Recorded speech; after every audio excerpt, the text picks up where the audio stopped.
আসসালামু আলাইকুম রহমতুল্লাহি ওবারাকাতু। মুসলিম মনীষীদের অবাক করা জবাব, পর্ব 2। হজরত ইমাম আবু ইউসুফ রহমতুল্লাহি আলী এর অবাক করা জবাব।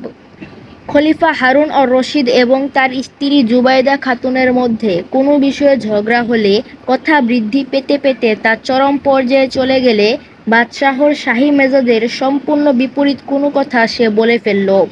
কথার পরিপ্রেক্ষিতে খলিফা উত্তেজিত হয়ে বলে ফেলল, যদি আজকেই তুমি আমার রাজত্ব ছেড়ে চলে না যাও তাহলে তোমার উপর তালাক।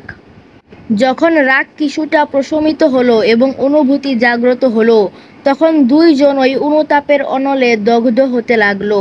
কিন্তু অনুতাপ করলে কি হবে? সে যে কথা বলে ফেলেছে, উহা থেকে বের হওয়ার রাস্তা তো একেবারে রুদ্ধ।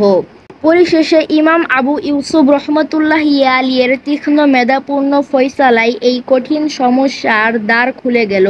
তিনি বললেন, খলিফার রাজত্ব পূর্ব থেকে পশ্চিম প্রান্ত পর্যন্ত প্রসারিত। উহা ছেড়ে বাইরে যাওয়া সম্ভব নয়। হ্যাঁ, ইহা হতে পারে যে উবাইদা খাতুন বাইতুল্লাহ বা কাবা ঘরে চলে যাবে, কারণ কাবা ঘরের অংশ বাদশাহর রাজত্বের অংশ নয়।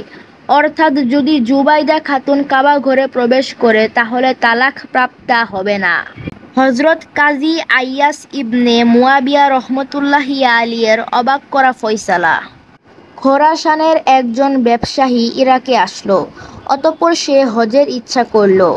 হজের খরচ সে পৃথক করার পর দেখল 2000 টাকা বেঁচে যায়।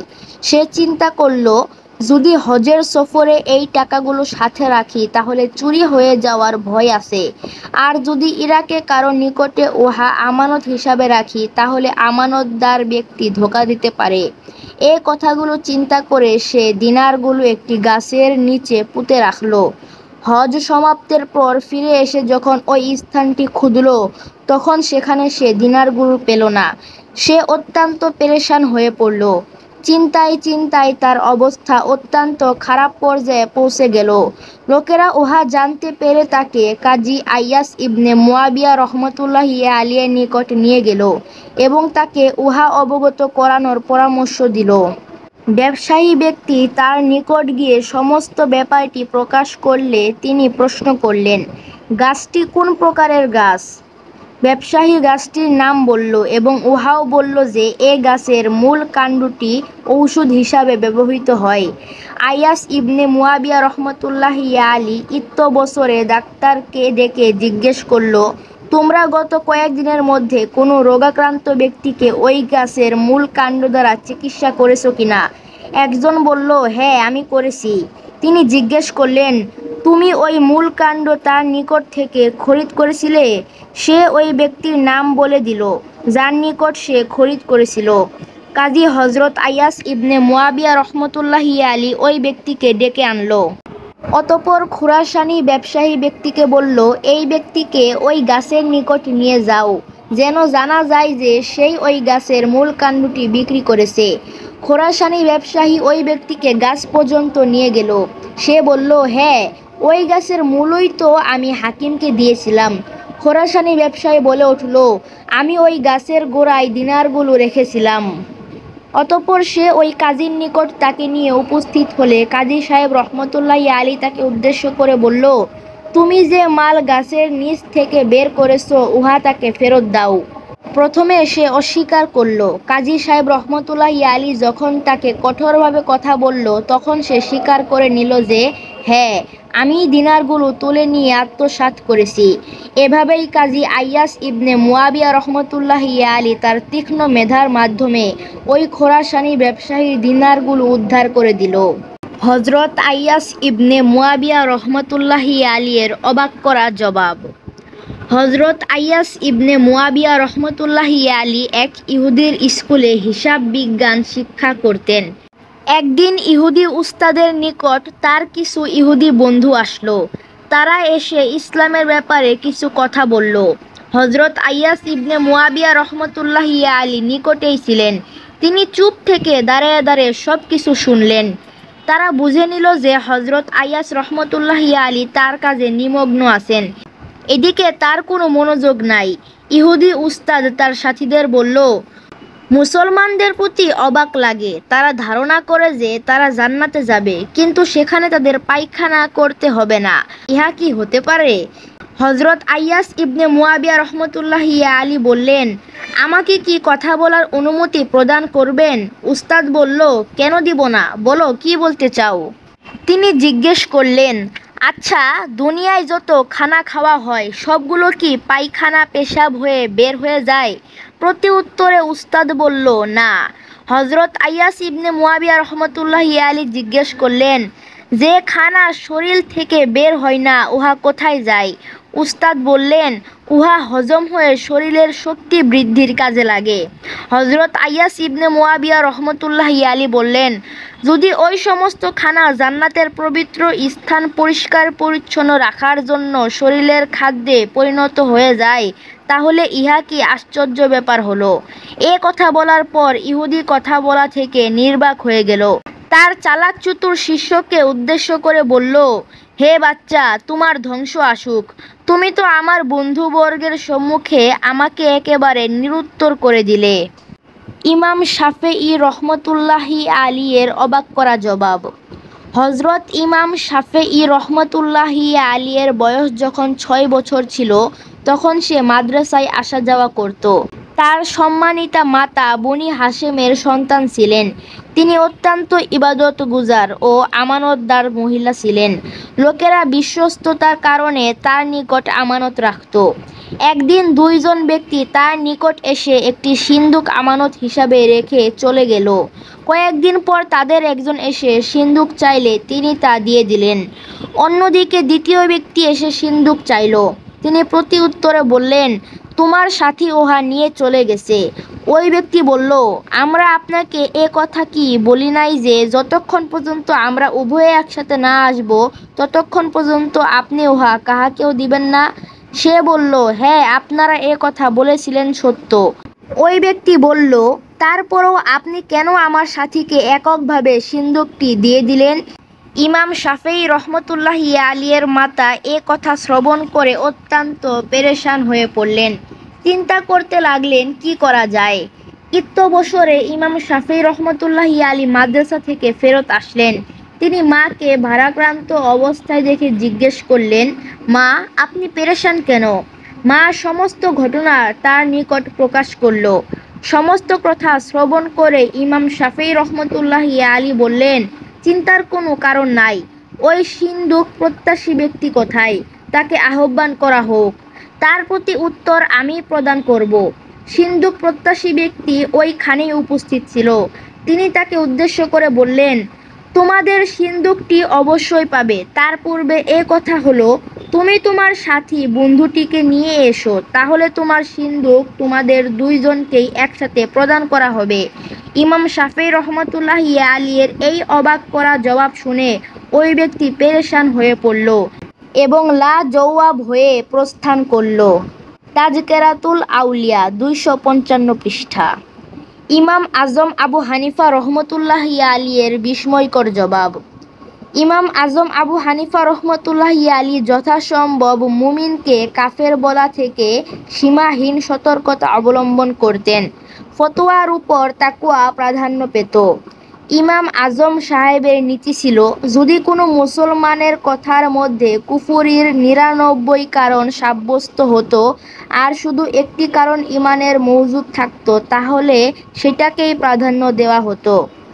সুতরাং ইমাম সাহেবের ইতিহাস লেখকগণ লিখেছেন যে, এক ব্যক্তি ইমাম আজম রহমতুল্লাহি আলী সাহেবের মজলিসে হাজির হয়ে আরজ করল, হজরত, এক ব্যক্তি এমন রয়েছে যে ঈমান ও ইসলামের দাবি করে, নিজেকে মুসলমান বলে, কিন্তু তা সত্ত্বেও সে জান্নাতের আশা রাখে না, জাহান্নামের অগ্নিকে ভয় করে না, মৃত জন্তু আহার করে, নামাজ পড়ে কিন্তু রুকু সিজদা করে না, সাক্ষ্য দেয় কিন্তু লেখা ব্যতীত, তার নিকট ফিতনা প্রিয় কিন্তু সঠিক বস্তু ঘৃণিত, রহমত থেকে দূরে পলায়ন করে, ইহুদি ও খ্রিস্টানদের কথা বিশ্বাস করে।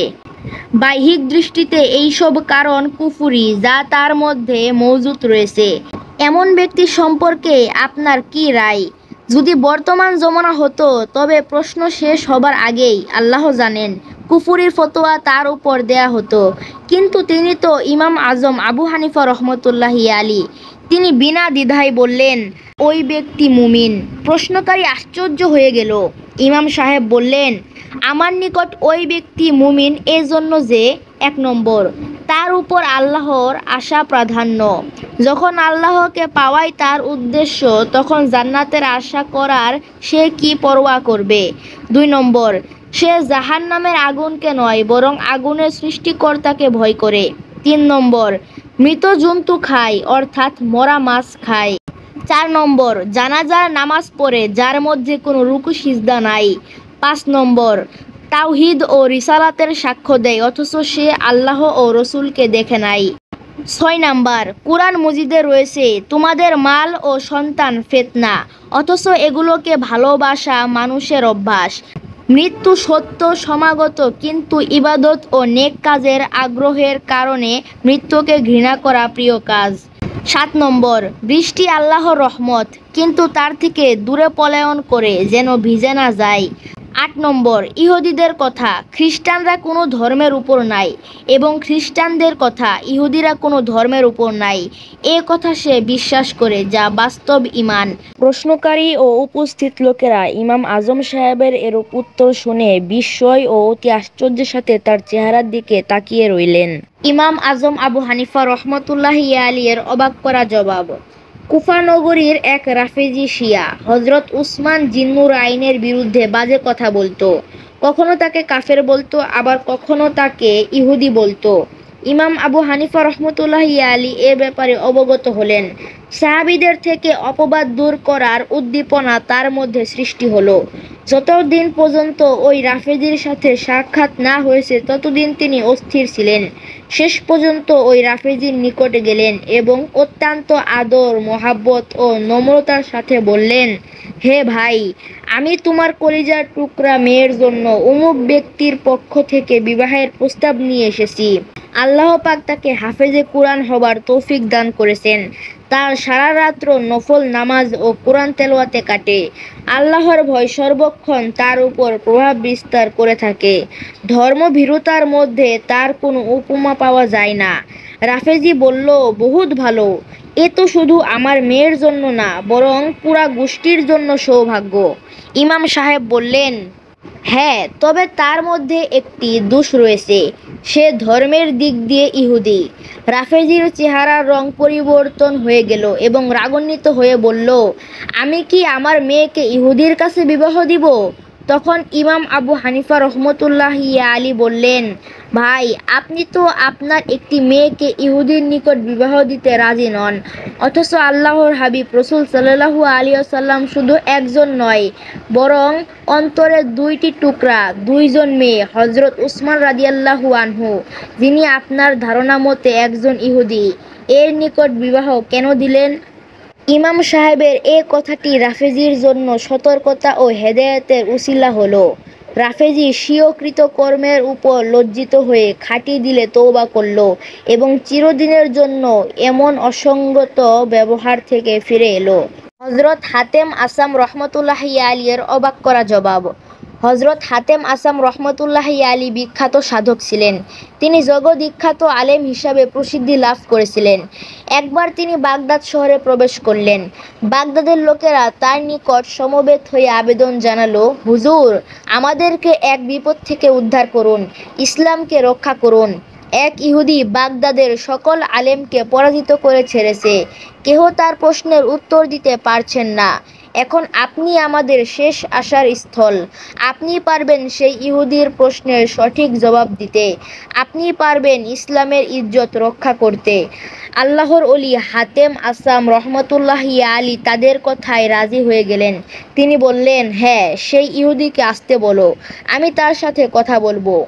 ইহুদি যখন হাতেম আসাম রহমতুল্লাহি আলীর নিকট উপস্থিত হলো এবং হাতেম আসামকে জিজ্ঞেস করলো, তুমি সেসব প্রশ্নের উত্তর দিবে? এই বলে সে একাধারে 6টি প্রশ্ন করল। 1 নম্বর, কোন বস্তু আল্লাহ তাআলা জানেন না?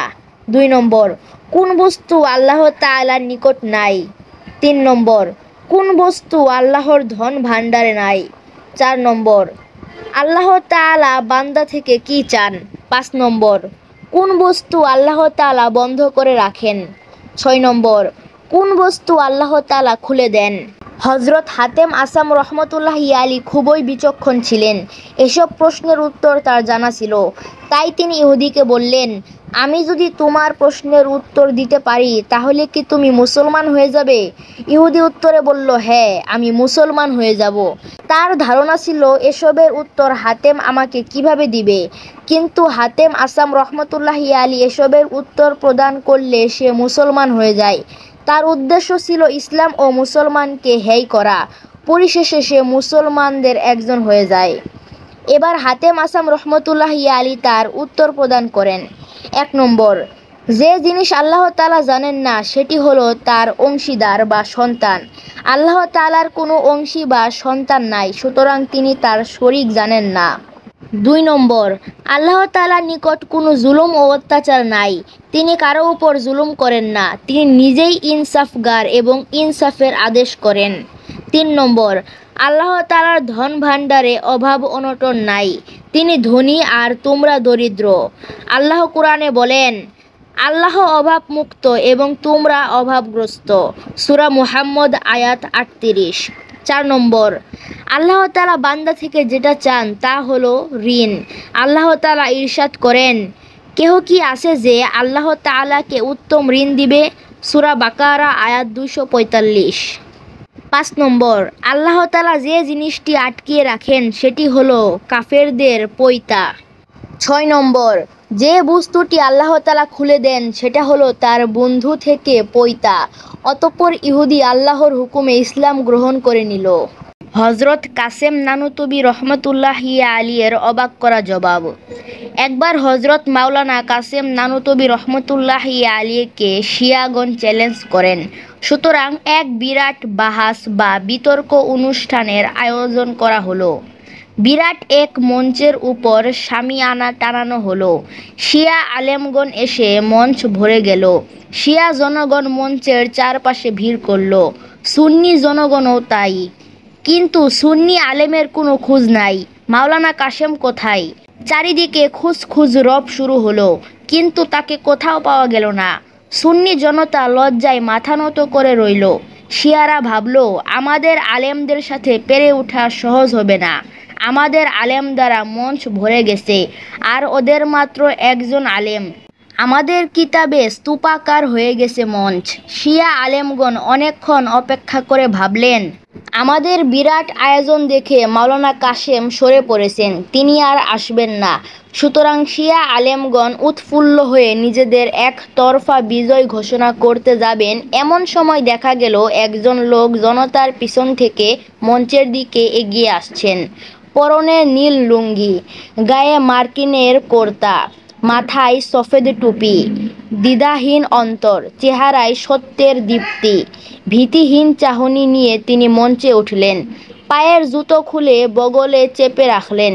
ইনি মাওলানা কাসেম। সবার দৃষ্টি মাওলানা কাসেমের দিকে। কিন্তু মাওলানা কাসেম বগলের জুতা কোথাও রাখলেন না কেন? সবাই বলল, হুজুর, জুতাগুলো একপাশে রেখে দিন। মাওলানা কাসেম রহমতুল্লাহি আলী বললেন, না, এখানে শিয়া আছে, এখানে জুতা রাখা যাবে না। সবাই বলল, কারণ? মাওলানা কাসেম রহমতুল্লাহি আলী বললেন, শিয়ারা জুতা চুরি করে থাকে। তার কথায় শিয়া আলেমগণ অবাক হলেন এবং উত্তেজিত হয়ে জিজ্ঞেস করলেন, কোথায় দেখেছেন শিয়াদেরকে জুতা চুরি করতে? কী প্রমাণ আছে আপনার কাছে? মাওলানা কাসেম রহমতুল্লাহি আলী বললেন, কেন, রাসূলুল্লাহ সাল্লাল্লাহু আলাইহি ওয়াসাল্লামের মজলিস থেকে একজন শিয়া জুতা চুরি করেছিল, আপনারা তা জানেন না? মাওলানা কাসেম, মাফ করবেন, আমি ভুল বলেছি। রসুল আকরাম সাল্লাল্লাহু আলাইহি ওয়াসাল্লামের জমানায় নয়, ব্যাপারটি ঘটেছিল সাহাবাদের জমানায়। সাহাবাগণ তালিমে মশগুল ছিলেন। এমন সময় একজন শিয়া এসে তাদের মাহফিল থেকে জুতা চুরি করে নিয়ে যায়। শিয়া আলেম, মিথ্যা কথা, এরূপ কোনো ঘটনাই ঘটতে পারে না, কারণ সাহাবাদের জমানায় কোনো শিয়া ছিল না। মাওলানা কাসেম, তাহলে তাবেঈনের জমানায় ঘটনাটি ঘটেছিল। শিয়া আলেম, অসম্ভব, তাবেঈনের জমানায় কোনো শিয়া ছিল না। মাওলানা কাসেম, তাহলে নিশ্চয় তাবেঈনের জমানায় শিয়া ব্যক্তিটি জুতা চুরি করেছিল। শিয়া আলেম, ইতিহাস সাক্ষী আছে এই 4টি জমানায় কোনো শিয়া ছিল না, কারণ শিয়া মতবাদ সৃষ্টি হয়েছে এই 4টি জমানার অনেক পরে। সুতরাং শিয়াগণ জুতা চুরি করতেই পারে না। মাওলানা কাশেম, এই যে 4টি জমানার কথা বললেন, এর সাথে আমাদের কীরূপ সম্পর্ক রয়েছে তা বলতে পারেন? শিয়া আলেম: নিশ্চয় বলতে পারি। এই 4 জমানার দেওয়া ইসলামের ব্যাখ্যার ভিত্তিতে আমরা মুসলমান। পরবর্তী যুগের দেয়া সব ব্যাখ্যাই বাতিল এবং আবর্জনায় নিক্ষিপ্ত। মাওলানা কাশেম: একটু আগেই আপনারা স্বীকার করেছেন যে রাসূলুল্লাহ সাল্লাল্লাহু আলাইহি ওয়াসাল্লামের জমানায় কোনো শিয়া ছিল না। সাহাবা, তাবেঈ এবং তাবেঈগণের জমানাও কোনো শিয়া ছিল না। তাহলে কি আপনারা সেই মতবাদ গ্রহণ করেননি যা এই 4 জমানার পরে সৃষ্টি হয়েছে এবং যা নিঃসন্দেহে বাতিল ও আবর্জনায় নিক্ষিপ্ত? শিয়া আলেমগণ নির্বাক, কোনো জবাব নেই, মাথা নিচু করে বসে রইলেন। জনতাও সবাই চুপ। মাওলানা কাশেম সাহেব রহমতুল্লাহি আলী এবার বগল থেকে জুতা বের করলেন এবং জনতার মধ্য দিয়ে জুতা পায়ে ধীর এবং স্বাভাবিক পদক্ষেপে অনুষ্ঠান থেকে বের হয়ে গেলেন। কোনো অহংকার নাই, কোনো বাহাদুরি নাই। জলসা পিছনে রেখে অনেক দূরে চলে গেলেন। শিয়া আলেমগণ তখনও নির্বাক, জনতা তখনও স্তব্ধ। হজরত সুলতান নিজামুদ্দিন আউলিয়া রহমতুল্লাহি আলিয়ের অবাক করা জবাব। হজরত সুলতান নিজামুদ্দিন আউলিয়া রহমতুল্লাহি আলিয়ের জমানায় দিল্লিতে এক হিন্দু সাধু বাস করতেন। তিনি এমন অনুশীলন করেছিলেন যে রোগীর উপর দৃষ্টি নিবদ্ধ করলে তার রোগ দূর হয়ে যেত। একবার সুলতান নিজামুদ্দিন রহমতুল্লাহি আলিয়ের অসুখ হলো। তিনি মাঝে মাঝে বেহুশ হয়ে পড়তেন। হুশ হওয়ার পর খাদেমগণ একবার আরজ করলেন যে যদি অনুমতি দান করেন তবে অমুক সাধুর কাছে হজরতের খাট কাঁধে উঠিয়ে নিয়ে যাব, সে দৃষ্টির মাধ্যমে রোগ দূর করতে পারে। হজরত বললেন, সাবধান, এরূপ করিও না, তাহলে লোকদের আকীদা নষ্ট হয়ে যাবার সম্ভাবনা আছে। কিন্তু পীরের প্রতি মুরিদের মহব্বত হয়ে থাকে ইশক পর্যায়ের। হজরত যখন আবার বেহুশ হয়ে পড়লেন তখন মুরিদগণ এত পেরেশান হয়ে পড়লেন যে হজরতের খাট উঠিয়ে সাধুর বাড়িতে হাজির করলেন এবং ভাবলেন এটা হজরতের ইচ্ছার বিরুদ্ধে হওয়ায় মাফ চেয়ে এর মীমাংসা করে নেওয়া যাবে। সাধু দেখলেন এত বড় ব্যক্তি তার বাড়িতে এসে উঠেছে। তিনি তৎক্ষণাৎ সব কাজ ফেলে রেখে হজরতের খাটের কাছে ছুটে গেলেন এবং তার দিক দৃষ্টি দিতেই এমনভাবে রোগ দূর হয়ে গেল যে হজরত একেবারে উঠে বসলেন। মনে হলো যেন হজরতের কোনো রোগই ছিল না। হজরত দেখলেন যে এটা সাধুর বাড়ি। তিনি বুঝতে পারলেন এরা আমার কষ্ট সহ্য করতে না পেরে আমাকে এখানে নিয়ে এসেছে। তাই কাউকে কিছু বললেন না, বরং তিনি সেই সাধুকে জিজ্ঞেস করলেন, তোমার মধ্যে এই শক্তি কিসের প্রভাবে সৃষ্টি হয়েছে? কোন আলেমের দ্বারা এই যোগ্যতা অর্জন করেছো বলো দেখি। সাধু আরজ করলেন, আমার মধ্যে শুধু একটি বস্তু আছে যা আমার গুরু আমাকে শিক্ষা দিয়েছিলেন, আর সেটা হলো এই যে তিনি বলেছিলেন সব সময় নফসের বিরুদ্ধে চলিও, অর্থাৎ তোমার মন যে কাজ করতে চাই সে কাজটি করিও না, আর যে কাজটি করতে চাই না সেই কাজটি করিও। এই একটি মাত্র অভ্যাসের দ্বারা আমার নফসের মধ্যে এমন এক শক্তি সৃষ্টি হয়েছে যা দ্বারা আমি তাসাররুফ করে রোগ দূর করে দেই। এ কথা শুনে হজরত সুলতানজি জিজ্ঞেস করলেন, আচ্ছা বলো দেখি তোমার কি মুসলমান হতে মন চায়? সাধু আরজ করলেন, না, সেটা চাই না। হজরত বললেন, তাহলে তোমার গুরুর শিক্ষার উপর আমল হয় কই? সাধু চিন্তায় পড়ে গেল। এদিকে হজরত উপকারের বদলে উপকারের চিন্তায় দোয়া করতে লাগলেন, হে আল্লাহ, সে আমার উপকার করেছে, আমিও তার উপকার করতে চাই।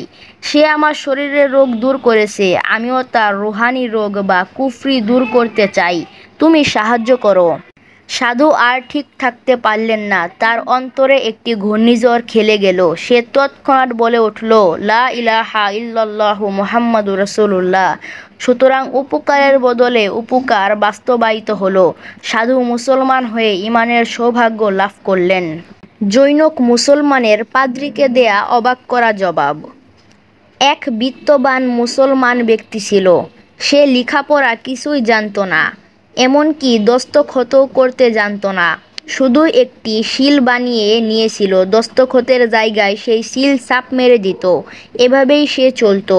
একদিন সে সফরের উদ্দেশ্যে তার গ্রাম থেকে রেল স্টেশনের দিকে যাত্রা করল। পথে এক পাদ্রী তার খ্রিস্টান ধর্মটি সত্য হওয়ার যুক্তি দিয়ে বক্তৃতা শুরু করে দিয়েছিল। পাদ্রী বলতে লাগলো, পৃথিবীর 500 কোটি মানুষের মধ্যে খ্রিস্টান জনসংখ্যাই বেশি, সুতরাং খ্রিস্টানরাই আল্লাহর কাছে পছন্দনীয় হবে, বাকি সবাই পথভ্রষ্ট হয়েছে। এই কথা শুনে সেই অশিক্ষিত লোকটি তার সওয়ারি থেকে নেমে খ্রিস্টানটির কাছে গিয়ে বলল, আমার সাথে রেল স্টেশনে চলো, সেখানে আমি তোমাকে বুঝিয়ে দিব যে জনসংখ্যায় বেশি যারা তারাই ভালো না, জনসংখ্যায় কম যারা তারা ভালো। পাদ্রী বলল, কেমন করে বোঝা যাবে? লোকটি বলল, রেলগাড়িতে ফার্স্ট ক্লাসে লোক বেশি থাকে না থার্ড ক্লাসে লোক বেশি থাকে? পাদ্রী বলল, ফার্স্ট ক্লাসে কম আর থার্ড ক্লাসে বেশি লোক থাকে। লোকটি বলল, তেমনি আমরা মুসলমান জনসংখ্যায় কম, আমরা হলাম ফার্স্ট ক্লাস, আর তোমরা জনসংখ্যায় বেশি, তোমরা হয়েছো থার্ড ক্লাস। এ কথা শুনে পাদ্রী নির্বাক ও স্তব্ধ। হজরত মাওলানা ইসমাইল শহীদ রহমতুল্লাহি আলীর অবাক করা জবাব। হজরত মাওলানা ইসমাইল শহীদ রহমতুল্লাহি আলী একবার লক্ষ্য গমন করলেন। সেখানে অবস্থানের সময় একদিন তিনি একটি খরগোশ শিকার করে এনে জবাই করে এক পাশে রাখলেন। এক শিয়া মুজতাহিদ হজরত মাওলানার সাথে দেখা করতে আসলেন। হঠাৎ এমন সময় একটি কুকুর এসে জবাই করে রাখা খরগোশটিকে শুঁকতে লাগলো। কতক্ষণ শুকার পর কুকুরটি চলে গেল। মুজতাহিদ সাহেব মাওলানা সাহেবকে বললেন, দেখুন মাওলানা সাহেব, কুকুরেও খরগোশ খায় না। এ কথা বলার কারণ হলো শিয়া মাযহাবে খরগোশ খাওয়া হারাম। মাওলানা সাহেব তৎক্ষণাৎ জবাব দিলেন, এই খরগোশ কুকুরের খাওয়ার জিনিস নয়, এটা মানুষের খাদ্য। তিনি এত সূক্ষ্ম এবং ভদ্রভাবে শিয়াকে কুকুর এবং সুন্নিকে মানুষ বানালেন যে শিয়া মুজতাহিদ সাহেব হতবাক হয়ে পড়লেন। তার জবাব দেওয়ার আর কিছুই থাকল না। হজরত মাওলানা ইসমাইল শহীদ রহমতুল্লাহি আলিয়ে ছিলেন স্বয়ং এক খোলা তরবারি, মুহূর্তেই বাতিলকে নিশ্চিহ্ন করে দিতেন। আল ইজাফাতুল ইয়াউমিয়াহ, 8ম খণ্ড, 145 পৃষ্ঠা। জৈনক মুসলমানের শিয়াকে দেয়া অবাক করা জবাব।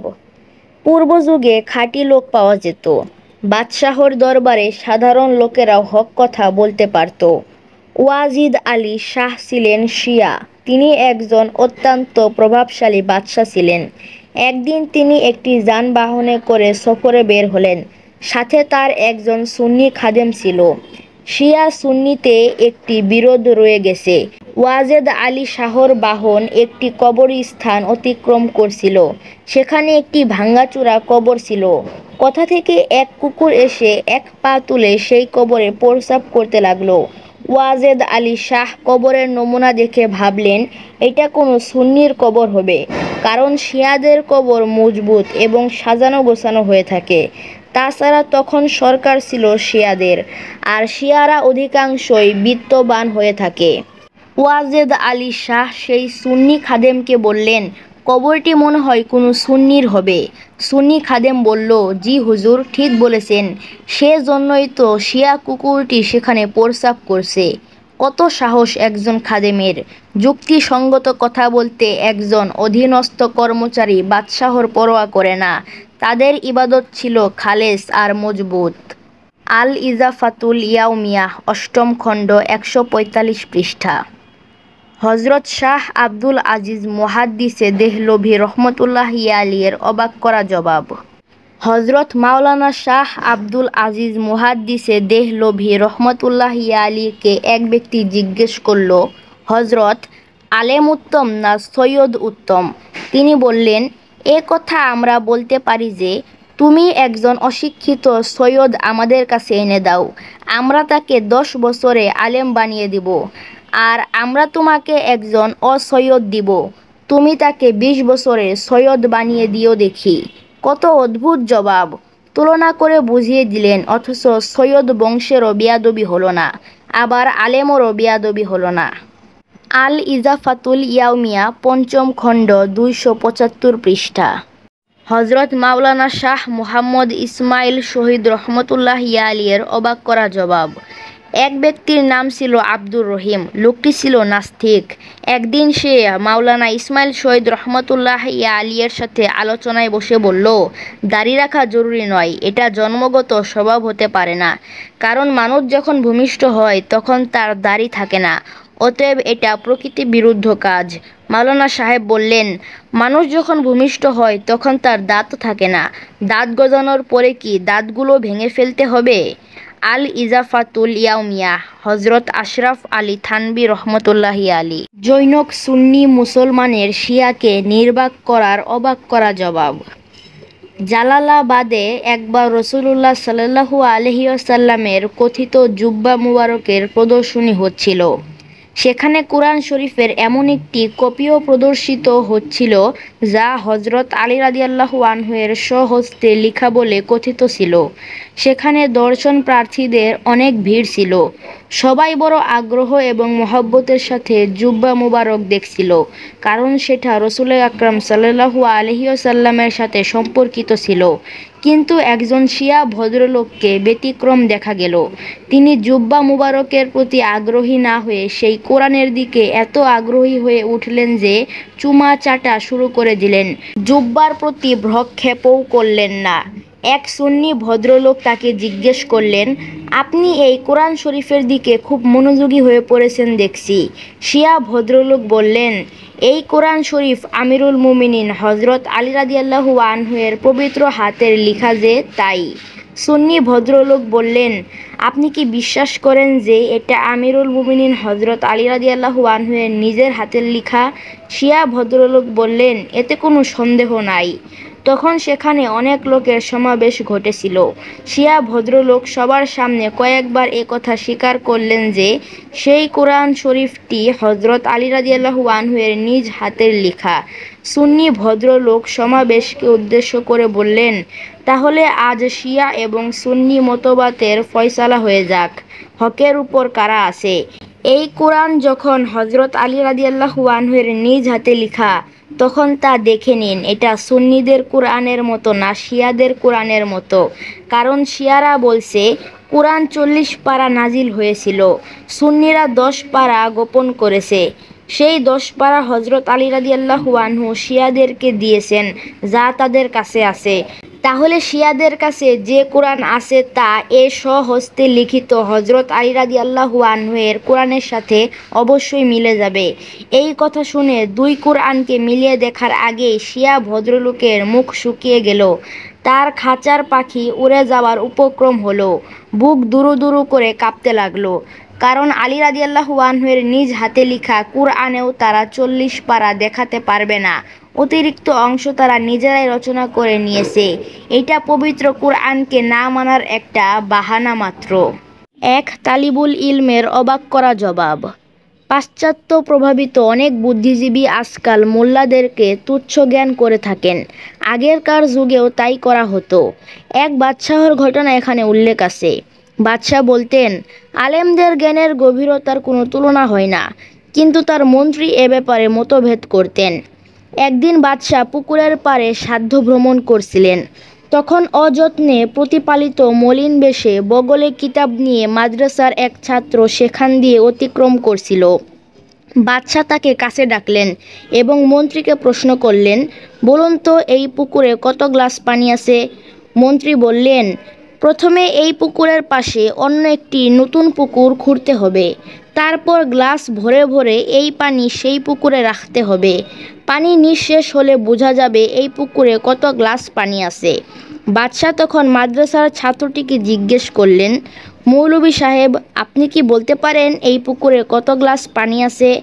ছাত্রটি সাথে সাথে জবাব দিল, এই প্রশ্নটি আসলে ত্রুটিপূর্ণ, কারণ এখানে বলা হয়নি যে গ্লাসটি কত বড়। যদি গ্লাসটি পুকুরের সমান হয় তাহলে নিঃসন্দেহে এই পুকুরে 1 গ্লাস পানি আছে, আর যদি গ্লাসটি পুকুরের অর্ধেক হয় তবে 2 গ্লাস পানি আছে।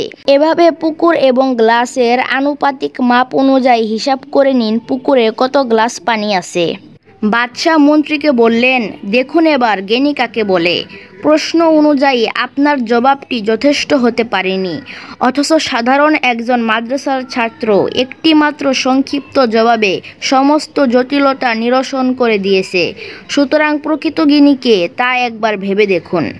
হজরত ইমাম আবু হানিফা রহমতুল্লাহি আলিয়ের জৈনক শিয়ার প্রতি উত্তরে অবাক করা জবাব। ইমাম আবু হানিফা রহমতুল্লাহি আলী কুফার মসজিদে উপবিষ্ট ছিলেন।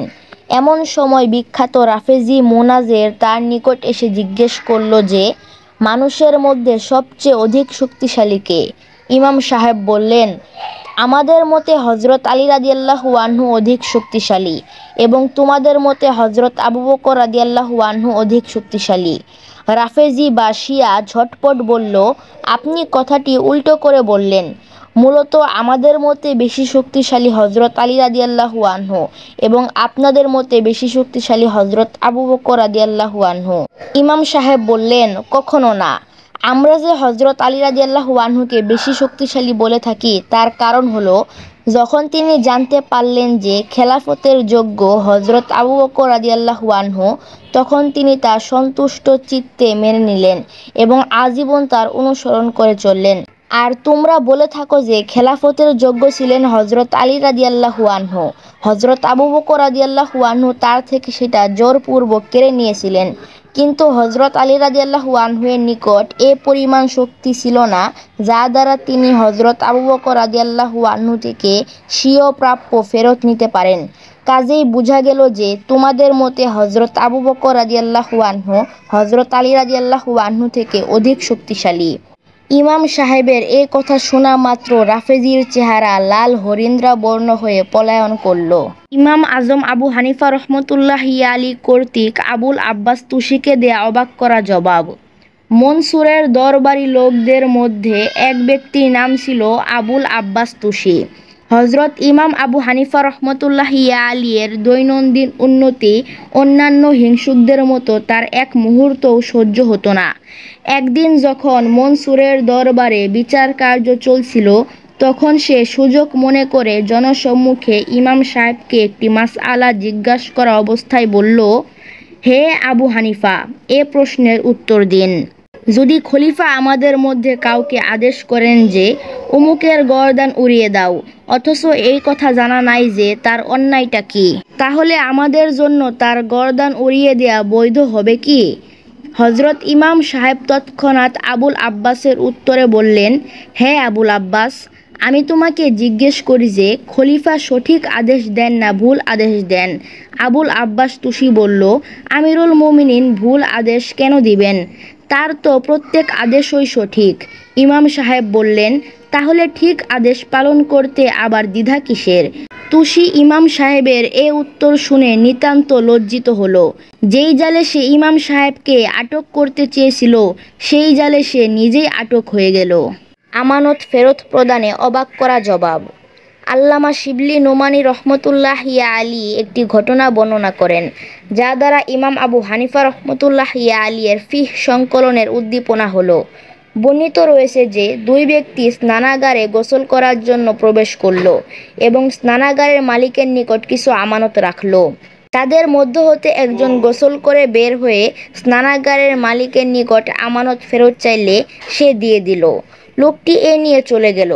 যখন দ্বিতীয়জন গোসলখানা থেকে বের হয়ে আমানত চাইল, তখন মালিক ওজর পেশ করে বলল যে আমি তো তোমার শরিকদারের হাতে সোপর্দ করে দিয়েছি। লোকটি আদালতের আশ্রয় নিল।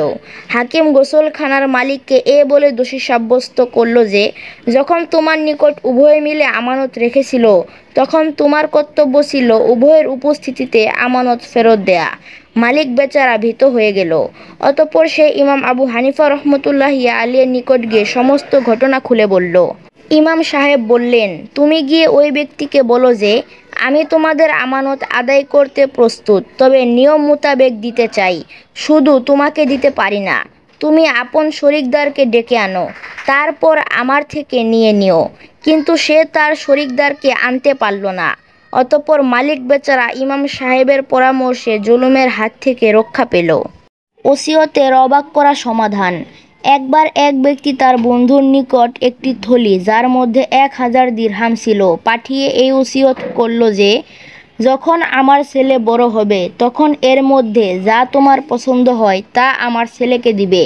ছেলেটি যখন বালেগ হয়ে জ্ঞান বুদ্ধিতে মজবুত হলো তখন তার পিতার বন্ধু মরহুম বন্ধুর ওসিয়ত পালনার্থে খালি থলি তার ছেলের নিকট পাঠালো এবং 1000 দিরহাম নিজের নিকট রেখে দিল।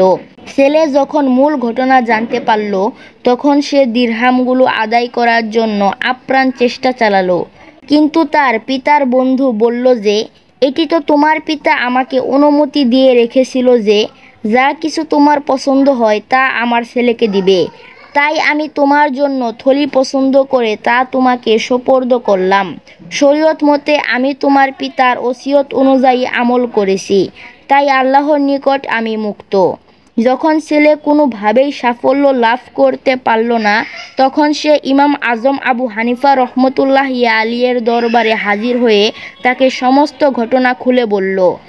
তখন ইমাম সাহেব ওই বন্ধুকে ডেকে বললেন, যখন ওই ছেলের পিতা তোমাকে এই ওসিয়ত করেছিল যা তোমার পছন্দ হয় তা আমার ছেলের নিকট সোপর্দ করে দিও, তাই হে সম্মানিত ব্যক্তি, আপনার নিজের পছন্দনীয় বস্তুটি এই ছেলের নিকট সোপর্দ করতে হবে।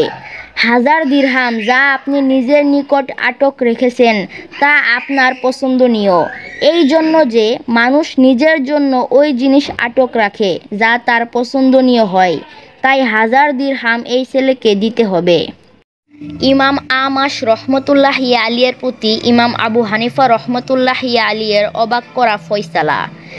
ইমাম আবু বকর ইবনে মোহাম্মদ জঞ্জরি রহমতুল্লাহি আলী বর্ণনা করেন যে ইমাম আবু হানিফা রহমতুল্লাহি আলিয়ের সাথে ইমাম আমাশ রহমতুল্লাহি আলিয়ের সম্পর্ক প্রথমে কম ছিল এবং তার সম্পর্কে তেমন ভালো ধারণা রাখতেন না। ইমাম আমাশ জন্মগতভাবে সুন্দর আকৃতির ছিলেন না, তিনি স্বভাবগত তেজি ছিলেন। সুতরাং একবার কসম করলেন যে যদি আমার স্ত্রী আমাকে আটা শেষ হয়ে যাবার খবর দেয় অথবা এ সম্পর্কে কিছু লিখে দেয় বা সংবাদ পাঠায় কিংবা অন্য কারো সামনে এর আলোচনা করে যাতে আটার কথা আমার স্মরণ হয় অথবা এ সম্পর্কে কোনো ইঙ্গিত করে, তাহলে তার উপর তালাক পড়বে। ইহাতে তার স্ত্রী অস্থির হয়ে গেল, সে এই বিপদ থেকে মুক্তি চায়। সাংসারিক প্রয়োজন ও জীবন ধারণ পরিমাণ খাদ্যের জন্য আটা ব্যতীত কিভাবে বাঁচা যায়। বড় বড় উলামা ও ফকিহগণের নিকট মাসআলা জিজ্ঞাসা করল, কিন্তু কোনো সমাধান পেল না। পরামর্শদাতাগণ ইমাম আবু হানিফা রহমতুল্লাহি আলী থেকে এই সমস্যার সমাধান করার পরামর্শ দিলেন। তৎক্ষণাৎ সে ইমাম আজম সাহেবের খিদমতে হাজির হলো এবং পুরো ঘটনা খুলে বলল। ইমাম সাহেব বললেন যে এতে পেরেশানির কি আছে, মাসআলাটি অতি সহজ। তিনি বললেন, রাত্রে যখন ইমাম আমাশ শুয়ে পড়বে তখন তুমি আটার থলি তার চাদর বা লুঙ্গি অথবা অন্য কোনো কাপড়ের সাথে বেঁধে দিবে।